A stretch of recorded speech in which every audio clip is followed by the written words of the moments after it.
Bientôt Jésus va nous prendre auprès de lui dans le ciel. Il nous a dit de l'attendre jusqu'au jour de son appel. Nous avons la victoire. Nous vivons avec Jésus dans le ciel. À toi seul la gloire. Oh, viens bientôt Emmanuel. Péché, travaux et souffrance cesseront et pour toujours. Devant sa sainte présence, nous chanterons son amour. Nous avons la victoire. Nous vivons avec Jésus dans le ciel. À toi seul la gloire. Oh, viens bientôt Emmanuel.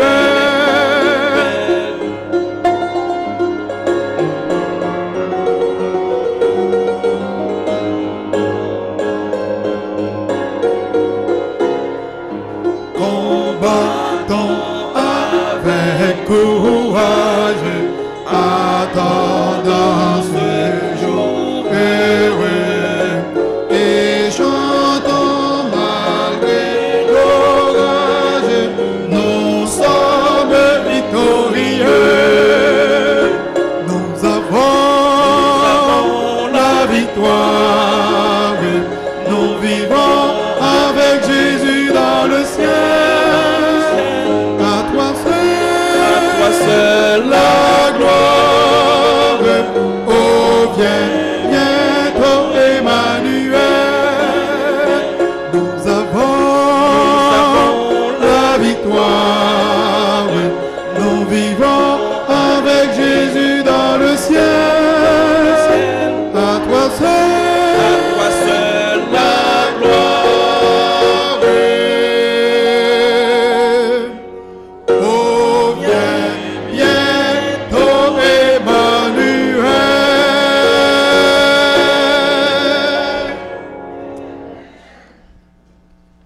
Merci, merci. Chers amis, bonsoir. Chers amis, bonsoir. Et comment a été la journée? C'est très bien, grâce à Dieu. La manière dont vous me le dites veut dire que vous n'avez pas de problème. Oui, vous n'avez pas eu de problème au cours de la journée. Est-ce que c'est ça? Je pense qu'on l'a eu, mais malgré tout, le Seigneur était avec moi. Que son Seigneur soit béni d'éternité en éternité.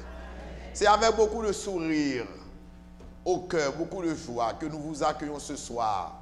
Et nous voulons remercier le ciel de ce qu'il nous accorde ce privilège, cette possibilité. Vous savez que, chers amis, il y a beaucoup de gens qui souhaiteraient être ce soir ici en ce lieu. Mais malheureusement, ils n'ont pas pu parce que certains d'entre eux ont été fauchés par la mort. D'autres, actuellement, au moment où je vous parle, sont dans les hôpitaux en train de souffrir. Et pour respirer, on a dû utiliser un appareil. Mais à nous, le privilège a été accordé de respirer sans appareil, que le nom de Dieu soit béni. Amen. C'est une grâce excellente de la part du Dieu Tout-Puissant. Je réitère toujours les mêmes annonces faites soir après soir. Je revois mes amis. Et hier soir, cette dame, je ne connais pas son nom, mais elle était là. Et il y a une dame qui est venue soir après soir, depuis dimanche soir. Elle est toujours assise à peu près dans le même banc. C'est bien. Et elle m'avait donné son nom. Sœur Darlene. Darlene. J'ai vu également, je ne dis pas ce jeune homme avec cette dame. Ils étaient assis ici. C'est ça? Ah, j'ai bien. Laissez-moi voir encore les gens que j'avais vus depuis. Il y avait un jeune homme à qui j'ai donné un cadeau qui n'est pas présent ce soir, peut-être qui est quelque part, mais qui n'est pas présent. Est-ce que je peux voir d'autres personnes qui étaient... Marie-André, celle qui est assise tout près de vous était hier soir avec nous? Celle qui est assise tout près de vous. Et c'est pour la première fois? La deuxième fois. Mais je vous pose une question. Qui parmi vous était venu pour la première fois? Qui était venu avant tout le monde? Ah, c'est bien vous. Ah, vous vous appelez comment? Fabienne. Bon, Fabienne, vous allez avoir un cadeau super. C'est les inoubliables. Cette fois-ci, un CD. C'est vraiment très coûteux. Vous allez entendre de très beaux chants, des chants qui vont vous inspirer jusqu'à vous transporter au 7e ciel.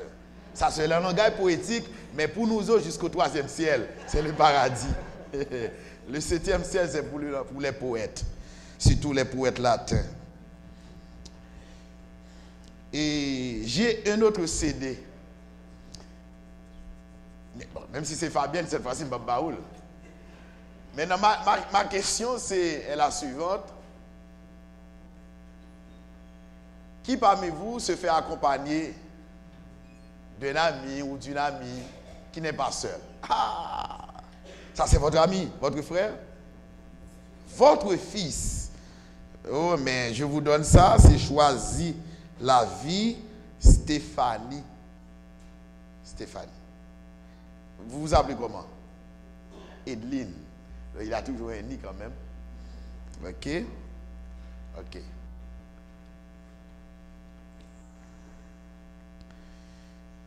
Je vous ai dit dimanche soir,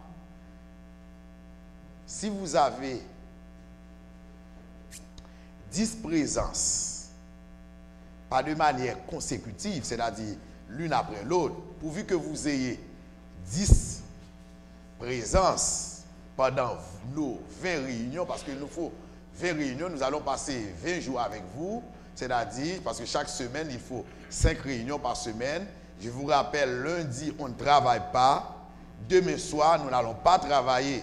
C'est vendredi soir qu'il faut revenir. Donc, si vous avez 10 présences, vous allez recevoir un ouvrage intitulé Jésus-Christ. Tandis que si vous avez 15 présences, vous allez recevoir non pas un livre Jésus-Christ, mais cette fois-ci, le livre des livres, c'est la Bible, mais pas une Bible comme la mienne, comme ma Bible, mais une autre Bible. C'est la Bible dont la peau est rouge et qui contient les études bibliques. C'est-à-dire les sujets que je suis en train de voir avec vous. Il est vrai que vous n'allez pas trouver les titres tels qu'ils sont, mais en fait, c'est presque les mêmes sujets que j'essaie de présenter sous une autre forme en tant que pasteur, mais en fait, c'est toujours la parole de Dieu que j'essaie de dégager à travers le traité, à travers certains titres qui vous paraissent passionnants. Donc, vous aurez ces petits la Bible.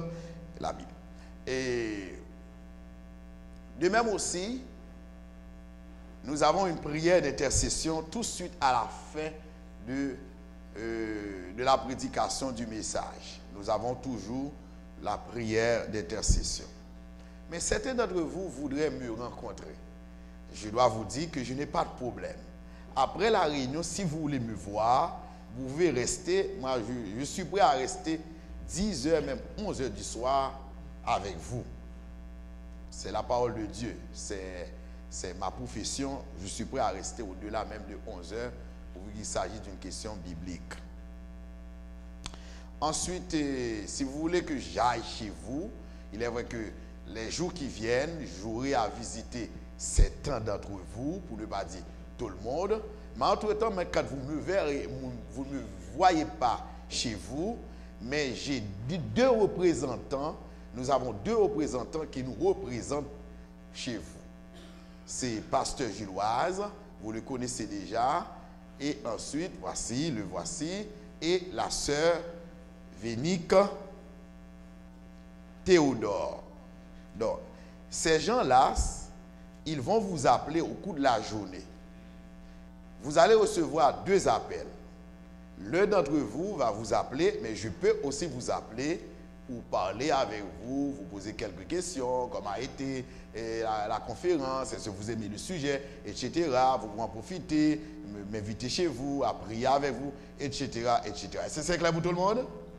Donc, je suis prêt. Et vous avez des problèmes, vous avez un problème tout à fait personnel, intime qui vous tracasse, que vous pensez que le pasteur de l'église peut vous aider en ce sens, eh bien, n'hésitez pas, quelle que soit la nature du problème, à me voir, à parler avec moi et nous pourrons trouver ensemble, avec l'aide de Dieu, la prière, car nous sommes là pour vous présenter celui qui peut vous aider à trouver la solution à vos problèmes. Et d'ailleurs, il est la solution de vos problèmes.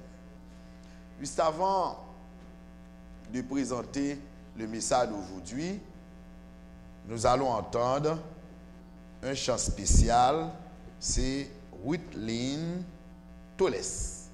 C'est ça? Ok. Donc, disposez-vous à entendre ce chant spécial avant que nous traitions pour vous ce sujet intitulé Les 4 visages de Jésus. Jésus a 4 figures. Nous allons voir ça, les 4 visages de Jésus.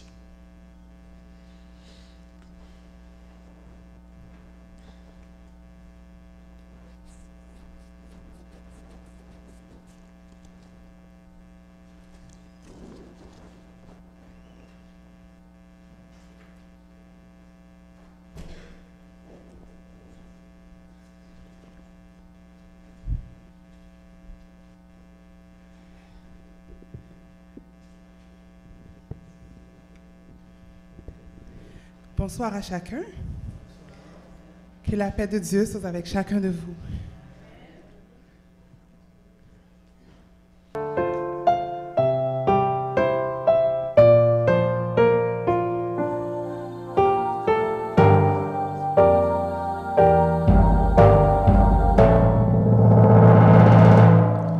Sur la via Dolorosa à Jérusalem ce jour,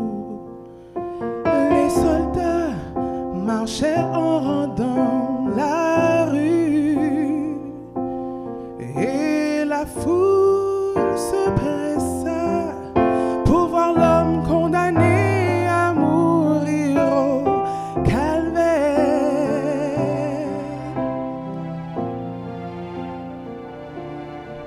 Battu en fouet, son sang coulait et son dos était meurtri. Et il portait une couronne d'épines. Il portait à chaque pas la croix de ceux qui ont voulu sa mort. Sur la via Dolorosa, le chemin de la souffrance, comme un agneau.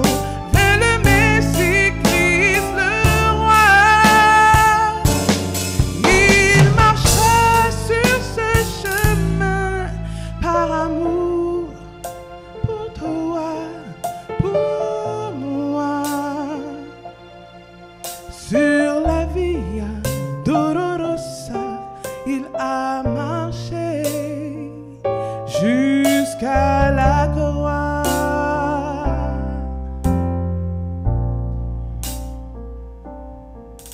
Dans la via Dolorosa, l'ennouté Jérusalem, yo maltraité, yo humilié, yo méprisé. Mais bon Dieu tellement aimait nous, lui prend la mort pour sauver la vie de nous. Sur la via Dolorosa, le chemin de la souffrance, comme un agneau vers le Messie Christ le roi. Il marcha sur ce chemin par amour.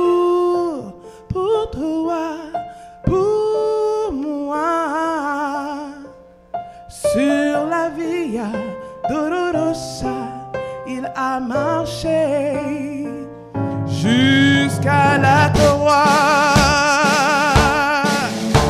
Le sang du Sauveur versé pour les pécheurs a coulé dans le cœur de Jérusalem.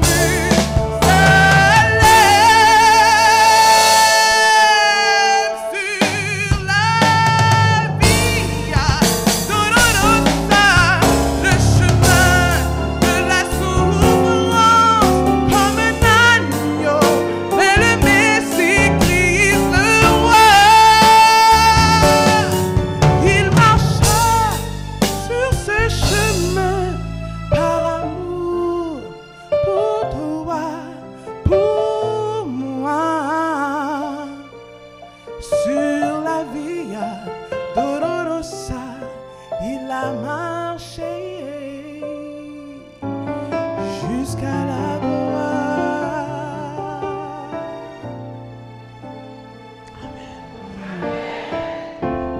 Je m'attendais que vous disiez un plus gros Amen. Merci pour ce chant inspirateur. Merci de ce que la sœur nous a chanté, ce chant qui nous rappelle les sujets que nous avions, non pas traités, mais touchés quand même. Nous avons déjà effleuré la mort expiatoire du Seigneur Sauveur Jésus-Christ. Merci, chère sœur. Que le nom de Dieu soit béni d'éternité en éternité. En effet, mesdames, mesdemoiselles et messieurs, la Bible nous présente 4 visages de Jésus-Christ. Mais j'aimerais m'entendre avec vous parce que certains gens pensent que Jésus-Christ, puisque nous parlons de visage, pourquoi ne pas parler de la physionomie de Jésus-Christ, ou bien du portrait physique de Jésus-Christ, ou bien de quelle race sortait-il, où il était issu. Certaines personnes pensent que Jésus-Christ était un blanc. Dans certains ouvrages, on peint Jésus-Christ comme étant un Africain. Donc il serait comme un nègre, un noir. D'autres disent que bon, il serait issu de l'Asie. Donc d'autres disent que c'est un Européen. On a donné tout un tas de conceptions erronées même sur la couleur de la peau de Jésus-Christ. Mais la Bible ne nous laisse pas dans l'obscurité, parce que Jésus-Christ était né, d'après hier soir, à Bethléem. Bethléem, c'est une ville,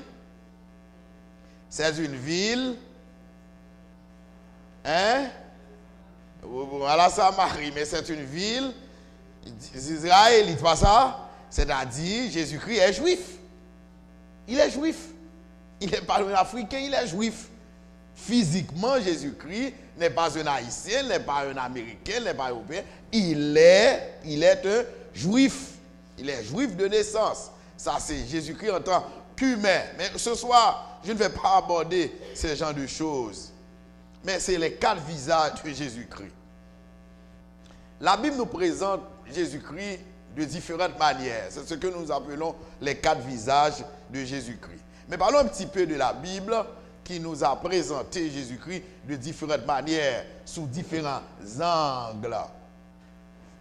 Parlons un petit peu de la Bible chrétienne, c'est-à-dire la Bible telle qu'elle nous la connaissons, cette Bible. Mais comment est-elle constituée, juste avant de parvenir, de présenter en quelque sorte les 4 visages de Jésus-Christ. Le message ce soir est beaucoup plus instructif, didactique, au lieu d'une prédication. Nous allons prêcher surtout presque à la fin de cette étude, mais nous n'allons pas faire une prédication pour en dire, mais ceci va vous préparer pour les messages qui vont suivre dans les jours qui viennent. Parlons un petit peu de la Bible, la parole de Dieu.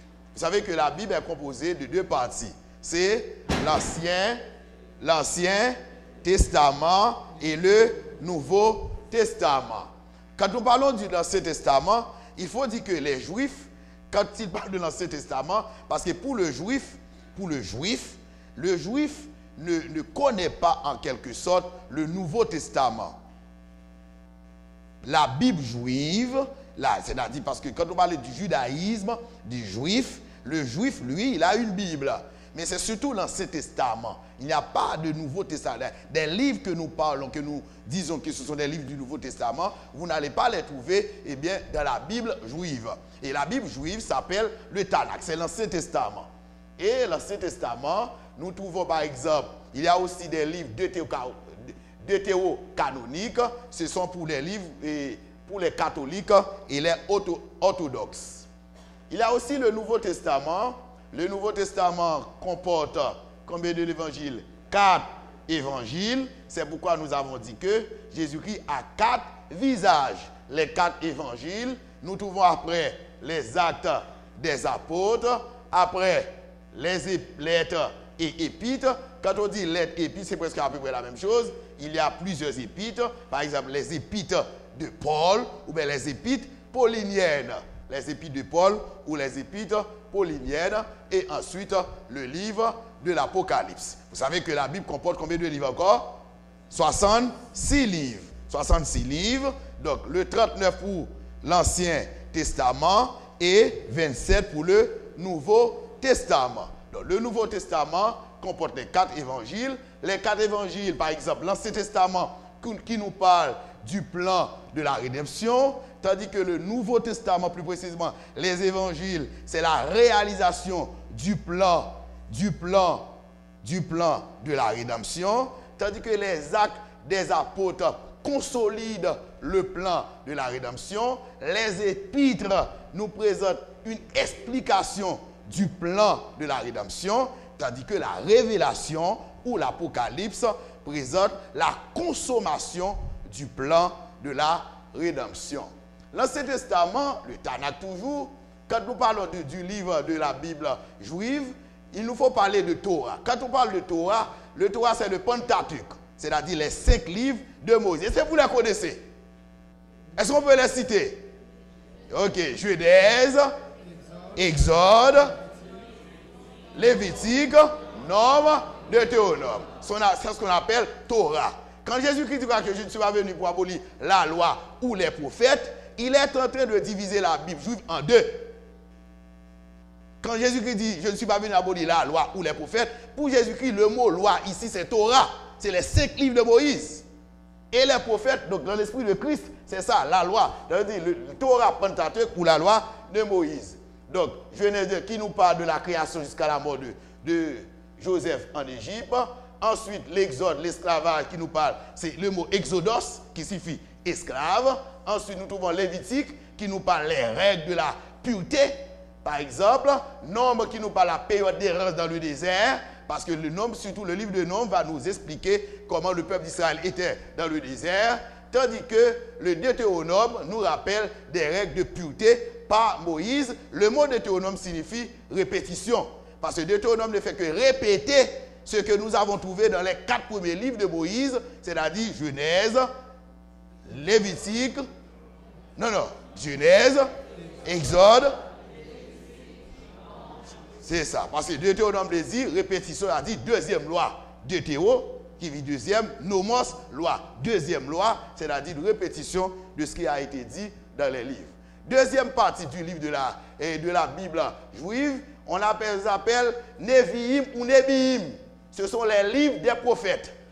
Quand nous parlons des Nevi'im ou Nebi'im, nous parlons des livres des prophètes. Des livres des prophètes, on les considère par exemple Josué, Juge, tous on les considère comme étant des prophètes. Un Samuel, de Samuel, tous ce sont des prophètes pour les Juifs.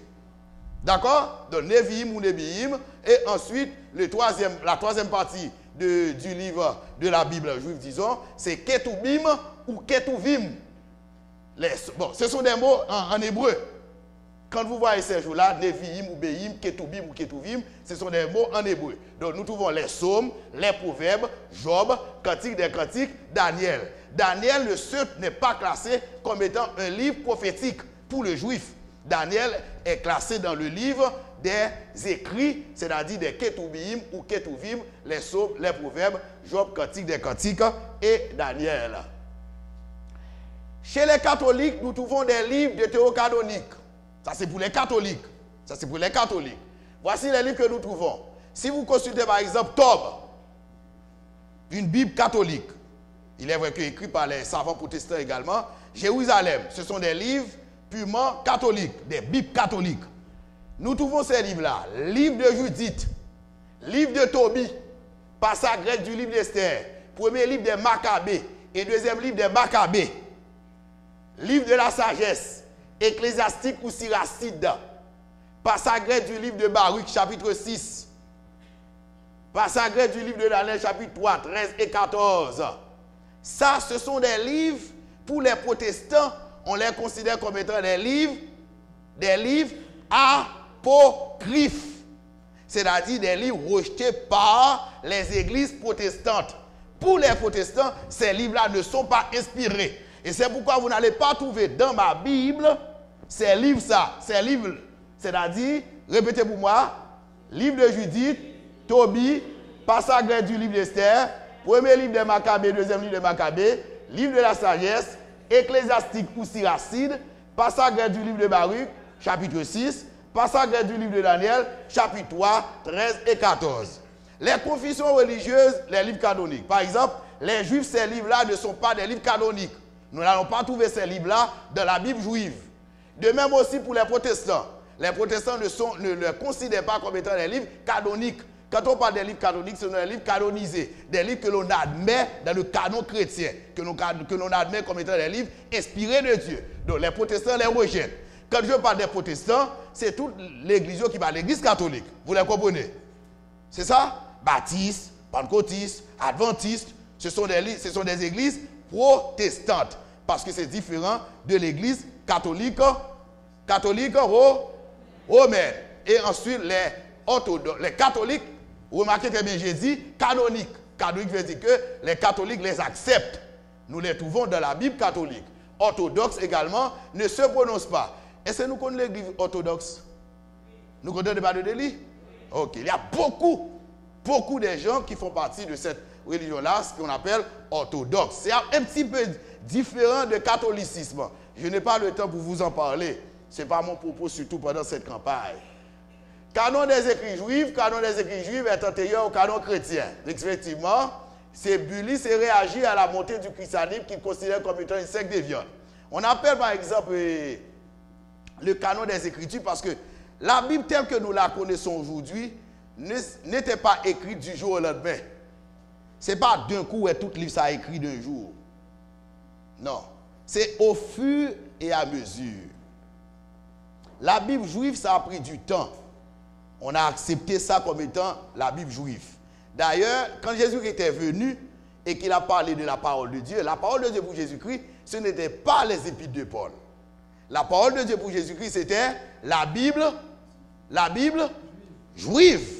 Parce que Jésus était venu, on n'avait pas encore écrit ce qu'on appelle le Nouveau Testament. Les évangiles, d'ailleurs, l'évangile Paul a écrit, puisque c'est lui-même qui m'a voté l'évangile. Nous comprenons ça me dire là?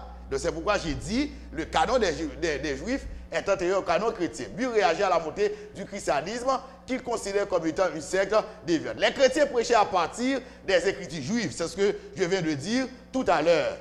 Les rabbins juifs écrivent plusieurs rouleaux de Septante sur lesquels s'appuie la prédication chrétienne. Quand on parle de Septante, les Septantes, c'est une traduction grecque de l'Ancien Testament. Parce que la Bible est écrite en plusieurs langues. D'abord, elle est écrite en grec, c'est une langue, puisque la Grèce existe. Ce n'est pas en français l'écrit. C'est traduit en français pour vous, mais pas écrit en français. Toutes ces traductions, elle est écrite d'abord en grec, elle est écrite aussi en araméen, elle est aussi écrite en hébreu. L'Ancien Testament est écrit en hébreu, mais il y a une version de l'Ancien Testament qui a été écrite en grec. Et cette version s'appelle Septante. Le mot Septante signifie 70. Pourquoi 70? Parce que c'était 70 juifs. On les appelle 70 rabbins.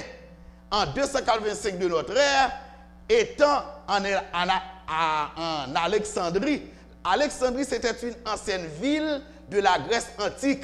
C'était une ville hautement intellectuelle.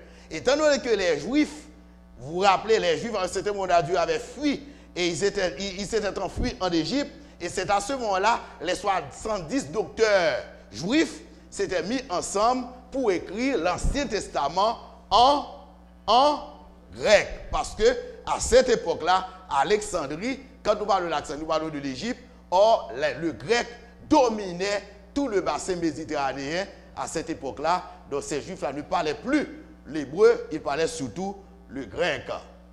Donc nous venons de dire ça. Traduction biblique de la Bible, il existe plusieurs traductions de la Bible.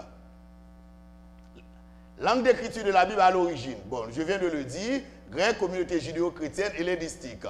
Il y a ce qu'on appelle le grec classique et le grec populaire. Le Nouveau Testament est surtout écrit en grec populaire. Même Jean-Long, on a parlé français, quand on a parlé français, on dit, ah, monsieur parle bon français. Tandis qu'on leur parle français, on dit, ah, monsieur parle français, mais... Nous comprenons ça me dit là? Nous comprenons ça me dit là? Ok. Ça veut dire français classique. C'est quelqu'un qui parle un français châtié. Et pas parler français bien. Mon gars doit il parle français vite, il comprend, mais vous parlez chantier en français. Châtier, j'en dis, le mot exact. D'accord? C'est bien stylé, les mots appropriés. Vous n'allez pas trouver beaucoup de faire, de avoir, et de être. Chaque mot, chaque verbe bien stylio. Donc c'est ce que nous entendons par le français. De même aussi, le Nouveau Testament a été écrit pour la plupart des livres en grec populaire, c'est-à-dire ce qu'on appelle la koiné. La koiné, c'était un grec purement populaire dans lequel le Nouveau Testament, parce qu'on voulait que le Nouveau Testament soit accessible au peuple, aux gens, au commun des mortels, puisque c'est la parole de Dieu. L'hébreu, surtout l'Ancien Testament, nous venons de le dire. La Septante, nous venons de parler de traduction grecque de l'Ancien Testament, nous venons de le dire. La Vulgate, c'est la première traduction en latin des Écritures. C'était un pape qui avait demandé à Jérôme Stridon de traduire la Bible en latin. C'est ce qu'on appelle la Vulgate, qui était un latin populaire de cette époque-là. On va dire langage vulgaire, donc c'est un langage terre à terre, un langage populaire. Ok? La traduction de la Bible, vous allez trouver Bible de Jérusalem. Bah ouais. Est-ce que vous connaissez d'autres versions? À part de Louis II. Est-ce que vous pouvez les citer pour moi? Hein? Hein? Je n'entends pas. Tob. Oui, Tob. Après. La Bible du Semeur, oui, c'est ça.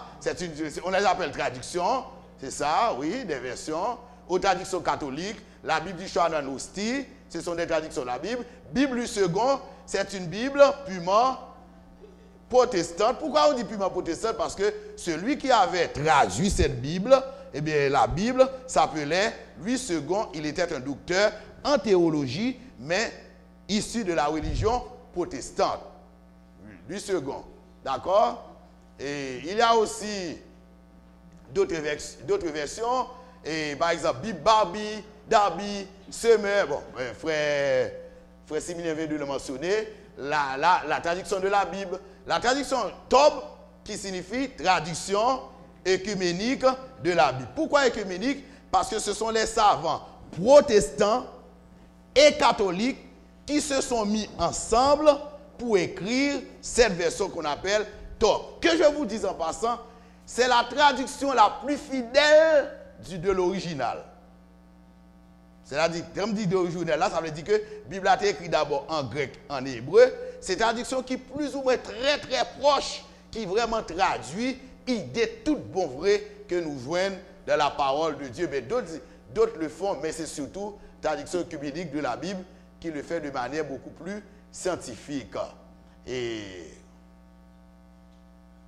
je vais vite avec vous pour parvenir à mon sujet pour moi dire. C'était pour vous aider à connaître d'autres messages que je vais prêcher. Ça va vous préparer. Je prépare la base, le fondement d'autres messages qui vont venir. Qui vont venir. Bible en français courant.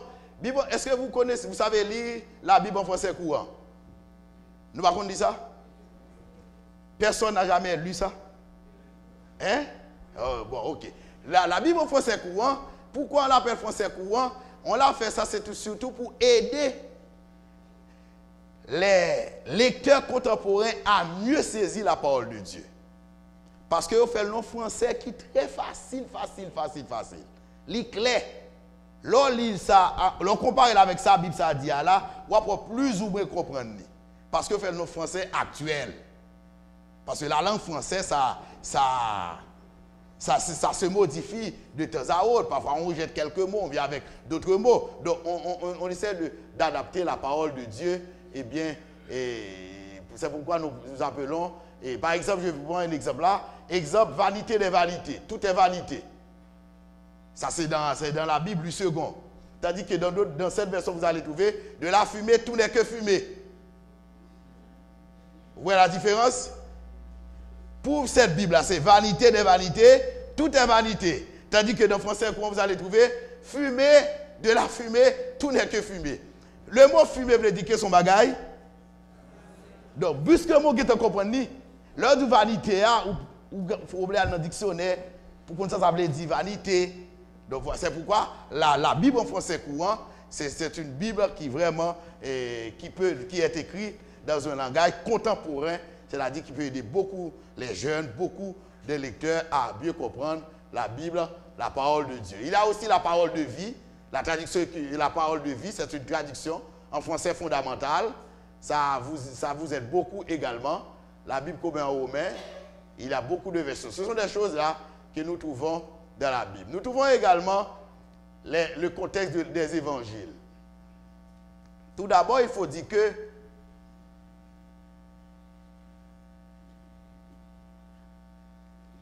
à l'époque de Jésus-Christ, le Nouveau Testament n'était pas encore écrit.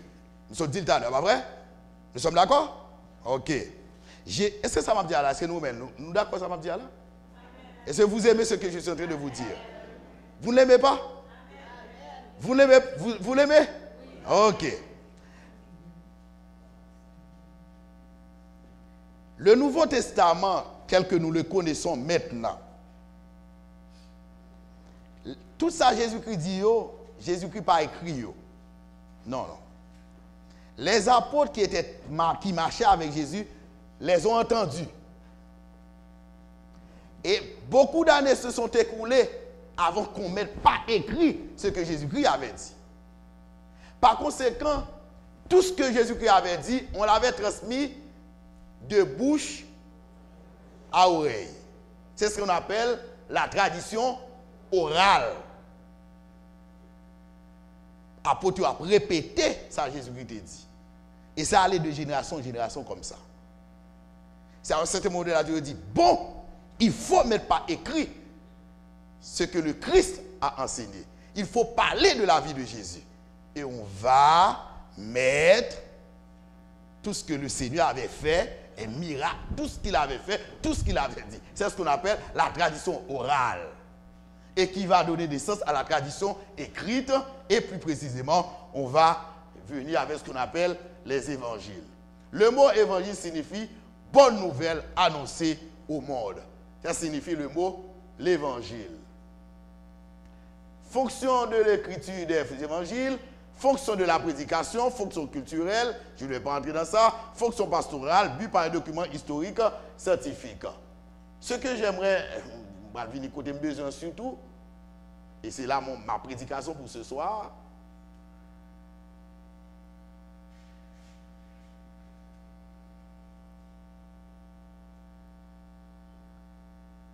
Voilà. Les évangiles, il y a 4 évangiles. Citez-les pour moi. Matthieu. Les 3 premiers évangiles, on les appelle les évangiles synoptiques. Parce que ces évangiles-là, nous les trouvons à peu près la même chose. C'est même bagage presque on dit. C'est pourquoi on les appelle les évangiles synoptiques. Tandis que l'évangile de Jean, on le classe à part. Parce que c'est un évangile qui parle de Jésus-Christ, mais sous un autre angle. Donc on ne le considère pas comme étant un évangile qui fait partie de l'évangile synoptique.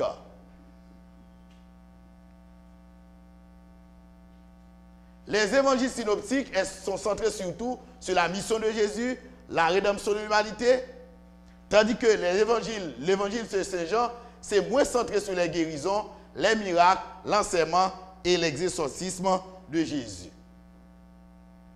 Les évangiles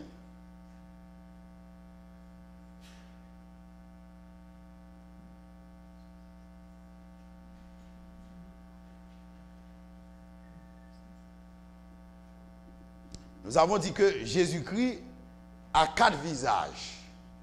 Quand je dis que Jésus-Christ a 4 visages, cela veut dire que, je vais vous donner un exemple pour comprendre le message d'aujourd'hui et maintenant je vais prêcher.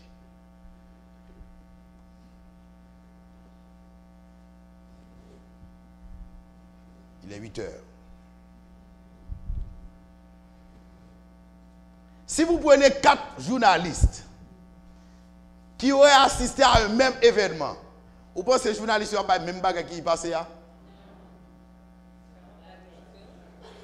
Ils vont rapporter l'événement selon leur point de vue personnel. Mais c'est le même événement. Nous sommes là. Qui prend l'autre à négliger, l'autre lui-même ne peut pas négliger ça. C'est ça? Nous considérons les évangélistes comme étant 4 journalistes. Oui, les évangélistes sont 4 journalistes qui présentent Jésus-Christ sous 4 angles différents. C'est pourquoi certaines choses que nous trouvons chez Matthieu, nous n'allons pas les trouver chez Marc. Mais c'est toujours le même évangile. Certaines choses ont été omises par Jean, mentionnées par Marc. Marc, oublié quelque, et pas pour dire oublié, il n'a pas dit, ou est pour chez Luc. Mais c'est toujours le même évangile. C'est ce que nous appelons les 4 visages de Jésus. Le premier évangile, c'est l'évangile de Matthieu. Matthieu qui présente le premier visage de Jésus-Christ, c'est-à-dire la manière dont nous voyons Jésus-Christ, Jésus-Christ est présenté comme étant le Fils de Dieu. Il est le premier à rédiger son évangile dont le contenu est répété dans les 3 autres, sauf 31 versets, il est le plus court. Il faut dire, ce n'est pas Matthieu qui est le premier évangile. Le premier évangile, c'est Marc, pas Matthieu. Marc est le premier évangile chez lequel les autres évangiles ont puisé pour écrire leur propre évangile. D'ailleurs, il a écrit son évangile en l'an 60, tandis que Matthieu va écrire son évangile des années beaucoup plus tard. C'est le premier évangile. Marc, que je vous dise en passant, Marc n'était pas un apôtre de Jésus-Christ. Et c'est lui qui a eu le privilège d'écrire le premier évangile. Et qui présente Jésus-Christ comme étant le Fils de Dieu. Le terme Fils de Dieu, c'est-à-dire Marc veut nous dire, à travers son évangile, Jésus-Christ, il est le maître de toutes choses. Le Fils de Dieu veut dire qu'il a la même nature que Dieu. Il est le Tout-Puissant, il domine les événements, il dépasse l'homme, il domine toutes choses, il est le maître et le créateur, et nous disons Amen. C'est le premier évangile. Cet évangile nous parle de Jésus-Christ, surtout met l'accent sur l'aspect divin de Jésus-Christ. Le deuxième évangile, c'est Matthieu. Selon chronologiquement parlant. Matthieu a écrit son évangile vers quelle année encore? 75 à 85. On ne connaît pas la date exacte, mais on situe la rédaction de son évangile vers 75 à 85. Et il a écrit son évangile, et c'est lui qui présente le deuxième visage de Jésus-Christ. Il a écrit son évangile pour prouver que Jésus-Christ est effectivement le Messie, le fils de David. C'est-à-dire Jésus-Christ, c'est pourquoi vous allez voir, quand vous lisez Matthieu, vous allez voir, eh bien, à chaque fois qu'il déclare quelque chose, il dit que comme la prophétie a été faite, ceci est accompli. C'est-à-dire il essaie de prouver à ses destinataires, à monde qui va lire l'évangile pour montrer que Jésus-Christ est effectivement le fils de David, il est le Messie. Le mot Messie veut dire que Jésus-Christ, il est le sauveur, il est celui qui est venu mourir pour l'homme, et par Jésus-Christ, nous avons la vie pour le temps et pour l'éternité. Marc nous présente Jésus-Christ comme étant le fils. Matthieu présente Jésus-Christ comme étant le Messie, c'est-à-dire le fils de David. Troisièmement, l'évangile selon Luc. Il écrit son évangile toujours à peu près la même année, de 75 à 85. Il faut dire, Luc n'était pas un apôtre. On le considère comme étant un prosélyte, c'est-à-dire un païen qui s'est converti dans le christianisme. Et c'est lui qui présente Jésus-Christ. le troisième visage de Jésus-Christ, il présente Jésus-Christ comme étant le Seigneur et Fils de l'homme. Le mot Seigneur veut dire que, le Fils de l'homme veut dire que surtout, Jésus-Christ est très proche de l'homme. Chers amis, vous avez affaire à Jésus-Christ qui connaît nos problèmes, qui connaît nos souffrances, parce que lui, il est le Fils de l'homme, il est comme nous. Amen. Il a connu la misère, il a connu la souffrance. C'est pourquoi l'homme a souffert, Jésus qui comprend nous. Si on n'a pas jamais grand goût, l'autre le grand goût, c'est la comprendre nous. Et bien ça, nous sommes d'accord? Il y a des problèmes où on raconte au monde, on n'a pas qu'à comprendre nous. Parce que ne pas vivre soit vivre là. C'est ça, même c'est gros causer, chers amis. Si la personne n'avait pas fait cette expérience à elle-même, elle n'arrive pas à vous comprendre. Elle dit, mais qui ça me dit là? Et c'est pourquoi, chers amis, il y a beaucoup de gens qui n'aiment pas entendre les témoignages. Mais vous ne pouvez pas comprendre les témoignages. Pourquoi? Parce que si vous n'avez pas fait des expériences avec Jésus-Christ, vous ne pouvez pas comprendre qui vous liez. Pour connaître ce que Jésus-Christ. C'est pourquoi que les gens qui font expérience avec Jésus-Christ, leur bat témoignage, les gens qui ont fait, les gens qui content, parce qu'elle dit que ça, c'est Abdillah, moi-même tout, je vais faire tout. Amen. Nous sommes d'accord. Amen, frère et sœur. C'est ça le Fils de l'homme. Il faut te comprendre ça. Certaines personnes disent que cette histoire de démons, pasteur parle toujours de démons, de Satan. Où est-ce qu'il trouve ça? Ça n'existe pas. Mais c'est faux. Mais la Bible dit que Jésus-Christ était en contact avec les démons. La Bible de Jésus-Christ dit chasser les démons. Mais si vous chassez les démons, vous allez camper pour me dire que, eh mais, pas de démons aujourd'hui encore. Satan va exister encore, frères et sœurs.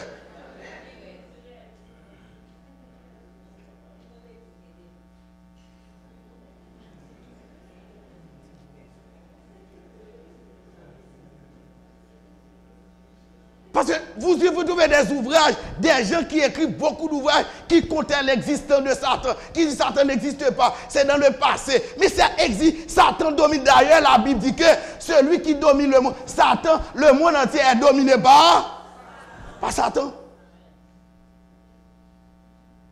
Mais cependant, le monde est dominé par Satan. Mais vous, ce soir, si vous acceptez Jésus-Christ, si vous laissez traverser par Jésus-Christ, si vous l'acceptez comme sauveur et maître, il peut vous affranchir. Amen. Et ce soir, à ce moment-là, vous ne serez plus les esclaves de Satan, mais vous serez l'esclave de Jésus-Christ. C'est l'évangile selon Luc qui nous dit ça. Il est le Fils de l'homme, très proche de nous. Je vais retourner sur ça dans l'autre message beaucoup plus approfondi. Selon Saint Jean, 4e évangile, il a écrit vers quelle année encore? 95. Lui, il est différent. Il présente Jésus comme étant aussi le Fils de Dieu. Et c'est pourquoi il commence son évangile ainsi. Au commencement était là, la parole était avec, et la parole était... C'est l'évangile selon Saint Jean. C'est l'évangile selon Saint Jean. Les 4 visages de Jésus-Christ. Qui est Jésus? Comment vivait-il? Quelles ont été les qualités que nous trouvons chez Jésus? La Bible nous dit ceci. Je vous invite à lire Philippiens chapitre 2, verset 5 à 8. Vous lisez avec moi. Et en vous les sentiments qui étaient en Jésus-Christ, lequel, existant en forme de Dieu, n'a pas regardé comme une proie à arracher d'être égal avec Dieu, mais s'est dépouillé lui-même en prenant une forme de serviteur, en devenant semblable aux hommes, ayant paru comme un homme, il s'est humilié lui-même, se rendant obéissant. Jésus-Christ était un homme comment? Arrogant ou bien humble? Humble. Il n'y a aucun homme qui soit humble comme Jésus. Il est le seul homme qui soit humble. Il est l'exemple de l'humilité. Amen. Si vous voulez devenir humble, il faut aller à Jésus. Amen. Si vous collez à Jésus, vous êtes humble, mais si vous détachez de Jésus, vous n'êtes pas humble. Parce que la Bible dit, et en vous, les sentiments qui étaient en Jésus. Jésus avait de nobles sentiments. C'était un homme qui était humble. La Bible nous dit également, prenez mon joug sur vous, recevez mes instructions, car je suis doux et humble de cœur, et vous trouverez du repos pour vos âmes, car mon joug est doux et mon fardeau comment? Jésus était un homme comment? Doux et humble de cœur.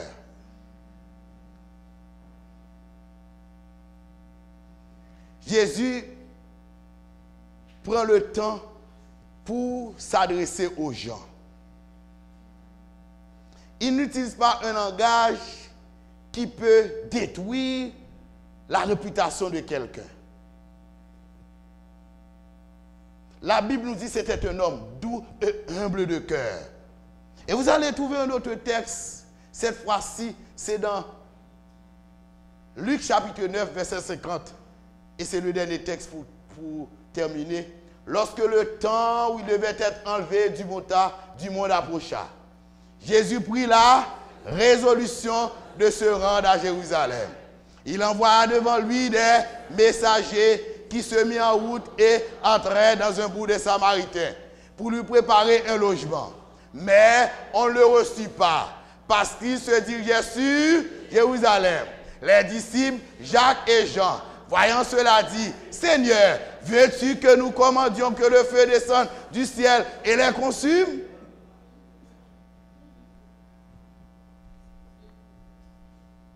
Est-ce que vous comprenez ce texte? Parce que les Samaritains n'avaient aucune relation avec les Juifs. Et c'est pourquoi les disciples de Jésus qui étaient aussi Juifs nourrissent également cette haine implacable contre les Samaritains. Et puisque Jésus-Christ savait, il avait beaucoup de pouvoir, c'est pourquoi les disciples, Jacques et Jean, voyant cela, disent, Seigneur, remarquez très bien, les Samaritains n'avaient pas reçu Jésus-Christ. Il dit, mais Jésus-Christ, maître là, est-ce qu'on a quitté ça en fait? Pour fréquenter ça. Il faut ramasser lui. Et personne n'a dit. Il faut ramasser lui. Il faut montrer mon cri, mon noué. Les disciples et Jean, voyant cela, dit, Seigneur, veux-tu que nous commandions que le feu descende du ciel et les consume? Voici la réponse de Jésus-Christ. Cette fois-ci, je n'ai pas le texte. Frère Coster, pouvez-vous projeter les autres parties du texte? J'ai commis l'erreur de ne pas écrire tout le reste. Luc 9, verset 55. Il semble que parce que la réponse de Jésus avait donné une réponse.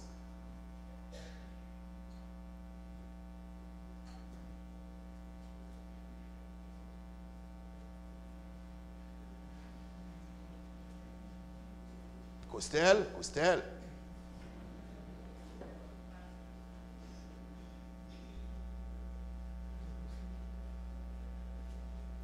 Costel? Oula?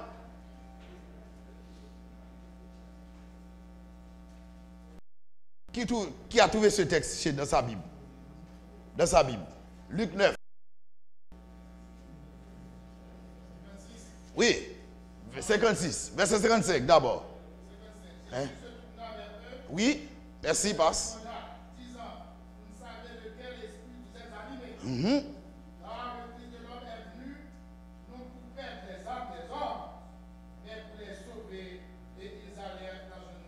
Amen. Il a dit à ses disciples de quel esprit vous êtes, Annie. Quel a été l'esprit des disciples? C'est un esprit purement de vengeance. Ce soir, je vous invite à voir les sentiments qui étaient en Jésus. En d'autres termes, je vous inviterai à cultiver en vous, non pas un sentiment de vengeance. Trop de fois, quelqu'un nous a trahis. Trop de fois, nous sommes victimes de la part de parents, de quelqu'un qui travaille avec nous, d'un voisin, d'une voisine. Trop de fois, on nous a trompés. Et nous avons subi beaucoup de choses. Et nous avons tendance à faire quoi? À nous venger. Et quand nous prions parfois, nous disons dans notre prière, Seigneur,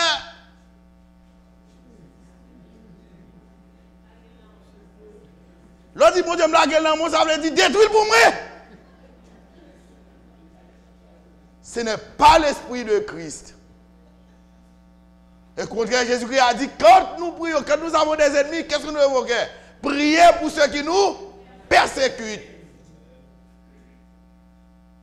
Voici l'homme que je vous présente ce soir. Ce n'est pas un vengeur. Ce n'est pas quelqu'un qui est là pour se venger, non. Au contraire, quand il était sur la croix, on cria, tuez-le, tuez-le. Au contraire, il a dit, Père, pardonne-leur, car ils ne savent pas ce qu'ils font. Et c'est pourquoi je vous dis, je répète toujours dans mes messages, je ne suis pas en train de vous présenter un Jésus-Christ qui fait partie d'une église. Parce que la religion ne sauve pas. Celui qui sauve, c'est Jésus de Nazareth. Celui que vous devez imiter, c'est Jésus de Nazareth. Amen. Et quand vous aurez le plaisir, le désir de l'imiter, quand Jésus-Christ sera avec vous, quand vous serez laissé traverser par l'amour de Christ, langage ou par mon langage incendiaire. Vous allez utiliser le langage de Christ, le langage du ciel, pour attirer des âmes à Christ.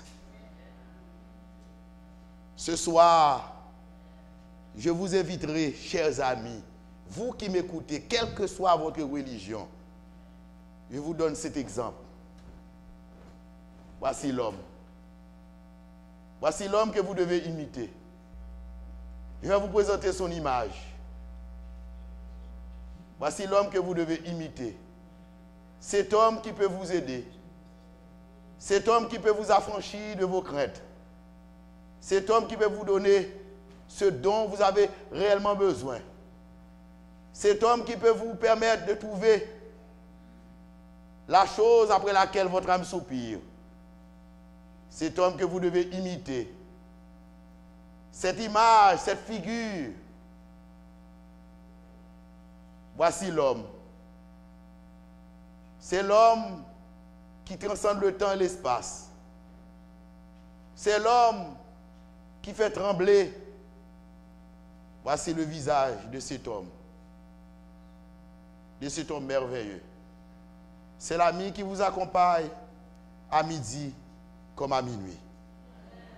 C'est l'ami qui vous accompagne le matin comme le soir. Ce matin, quand vous êtes au matin de votre vie, il est là. Et quand vous vous approchez du tombeau, il est encore là. Et même au-delà de votre tombeau, il continue à garder votre corps mort, comme il a gardé celui de Moïse. Amen, frères et sœurs. Bien-aimés dans le Seigneur, voici l'homme. Chers amis, voici Jésus. Combien de monde qui t'a même marché avec Jésus ça? Levez la main. Non, mais tout le monde qui a même marché avec Jésus ça. Ah, tout le monde. Et combien parmi vous qui voudraient le prier ce soir? Le prier ce soir, le prier. Qui a mais prier. Ah, tout le monde. Vous voulez le faire? Vous voulez le faire? Amen. Vous voulez le faire? Amen. Est-ce que vous voulez le faire? Amen. Si c'est votre désir, je vous inviterai à vous lever. Et l'équipe qui est sur la chaire, dirigée par frère Similien, avec frère Patrick, et l'autre frère va pouvoir vous diriger. Et nous allons faire la prière d'intercession pendant que vous serez à déposer vos requêtes comme d'habitude pour cette prière d'intercession.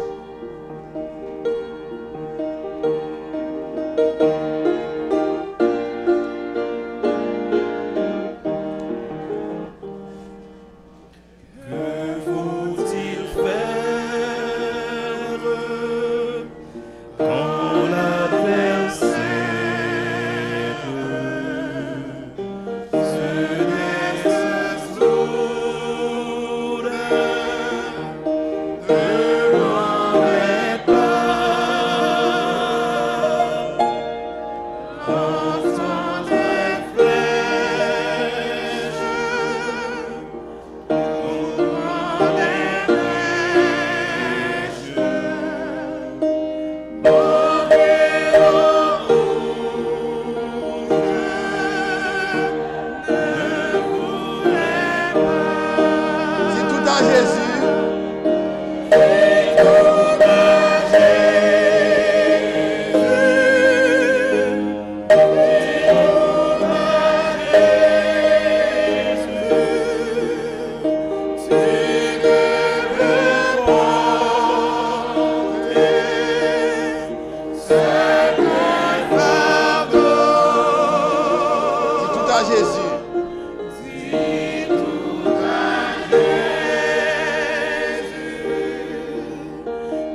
On se met à genoux et nous prions.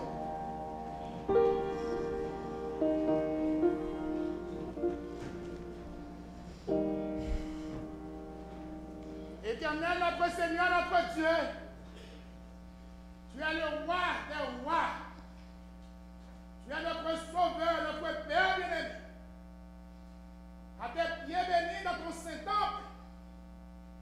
Pour Hélène, mais nous, Seigneur. Mais nous, petits bouillons qu'on connaît. Petit, qu'on accepte la croix avec tout problème. Mais nous devons pas sur une minute. Nous voici, Seigneur, avec tout ce que nous avons. Seigneur Jésus, c'est un petit dollar qui t'a porté. Mais petit doigt ne porte pas. Dans une minute, ça, si nous trouvons grâce de Dieu, si le problème ne l'a pas dépassé, si comme toujours jugé fidèle, capable de nous donner la victoire sur toutes les situations difficiles à dénouer, la victoire de nos projets, la fidélité de nos foyers, en cette présente minute passe au milieu de nous, opère ainsi en notre faveur. Tu es le Dieu de notre espérance, tu es le Dieu qui nous aime, tu es le Dieu qui a accepté la croix pour nous. Oh, ce soir de grâce, nous voici, Seigneur, avec nos plaintes et complètes. Dans une minute, ça, des moments, Jésus, capitaine, nous parler pour nous, Seigneur. Des moments, capitaine, nous parler de causer pour nous, Seigneur. Des maris, capitaine, nous parler de parole là pour nous. Des matins, capitaine, une parole de Jésus. Des petits mots, capitaine, une réponse de l'Éternel. Oui, vous dites la parole là. Il est bon d'attendre en silence le secours de l'Éternel. Oh, nous qui savons jusqu'où va ton amour. Tu fais pour nous déjà des choses magnifiques. C'est pourquoi, oh Dieu, nous voulons à tous scrupules et te donner toi la possibilité de triompher dans notre vie. Et que le monde nous verra et dira de nous, béni soit celui qui guérit l'Éternel. Béni celui qui est béni de l'Éternel. Alléluia, louange à toi, Seigneur, car tu es le même hier, aujourd'hui, Éternel. Éternel, notre Seigneur, même ça. Il y a des mères, capitaine, médecins, c'est l'ensemble, c'est juste. Ah oui. Il y a des pères, dans cette présente minute, capitaine, l'homme de Gethsémani, l'homme de Golgotha. Oui, dans minute ça, Seigneur. Il y en a beaucoup qui viennent à tes pieds, réclamant ce qui est un don de ta personne. Car tu nous aimes pour toute l'éternité. Si tu n'as pas épargné ta vie, si tu as accepté la croix, Seigneur, tout ça nous connaît, pour que nous canapions le minute ça, nous avons raison que cette raison se manifeste en ce soir. Oh, nous acceptons de l'être élevé devant ta majesté bénie. Cette boîte de programme. Oui, nous disons boîte de programme, parce que tu nous as fait grâce de savoir ce que tu représentes pour nous. Seigneur Jésus, nous savons selon ta grande compassion, selon ton grand amour, selon ta grande bonté, toute petite tu as témoigné grand aussi. Oui, nous avons grâce pour nous dire qui est souillé. Et que tout le monde qui connaît nous t'a pilé ici, t'a pilé ce plan, capable de dire oui, côté le talier, le talier de Jésus. Éternel notre Seigneur, que ton nom est magnifique. Manifeste-tu en cette soirée de grâce. Fais grâce pour la de toute espérance. Et que ton nom soit glorifié dans notre vie. Non seulement pour ce jour-ci, mais pour les temps et pour l'éternité. Amen. Amen. Amen. Amen. Amen. Amen. Alléluia. Alléluia. Alléluia. Que le Seigneur vous bénisse. Bonne soirée. Je vais vous saluer à la porte. Ne partez pas. En attendant de vous revoir, non pas demain soir, mais de préférence vendredi soir, avec ce sujet intitulé « 10 faits concernant Jésus de Nazareth ». Venez près de moi pour que je puisse vous saluer, pour vous dire bonne soirée.